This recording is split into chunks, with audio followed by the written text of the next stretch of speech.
تو یہ بات ذہن میں بٹھا لینی چاہیے. حدیث پاک میں ہے کہ انسان کو رزق گھر کے بیماروں اور کمزوروں کی وجہ سے ملتا ہے. جو گھر کا بیمار بندہ ہوگا اس پر رحم کھا کے اللہ رزق دے دیتے ہیں, یا گھر میں سب سے کمزور ہوتا ہے اس کی وجہ سے رزق ملتا ہے. تو جب رزق ہی ہمیں بچوں کی وجہ سے ملتا ہے تو پھر بچوں پہ کیوں نہ خرچ کریں, کھلے دل سے خرچ کرنا چاہیے, ان کی ضرورتوں کو پورا کرنا چاہیے.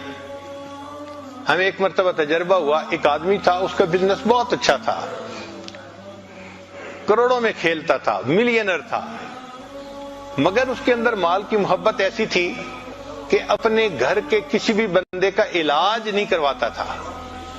کوئی بیمار ہو جاتا, جی حضرت تعویذ بنا دیں, کچھ جادو کا اثر ہو گیا ہے. حتیٰ کہ نزلہ زکام کسی کو ہوتا تو اس کے لیے بھی تعویذ بنواتا. ایک دن مجھے کہنے لگا حضرت تعویذ بنا دیں. پھر میں نے کہا بھائی میں تعویذوں والا پیر نہیں ہوں, میں تو آپ کو سیدھی سیدھی بات سمجھاتا ہوں کہ یہ بدن کی بیماری ہے, اور بدن کی بیماری کے لیے آپ ڈاکٹر کے پاس جائیں, تعویذوں کے پیچھے نہ پڑے. چنانچہ اس کے گھر کے لوگ مہینوں بیمار رہتے تھے, وہ تعویذ پانی میں پلاتا رہتا تھا, ان کا علاج نہیں کرتا تھا.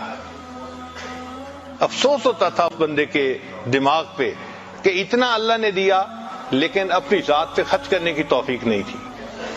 تو یہ مال کی محبت جب دل میں گھر کر جاتی ہے تو یہ بندے کو کنجوس بنا دیتی ہے. ہمارے ہاں کنجوس مکھی چوس بنا دیتی ہے.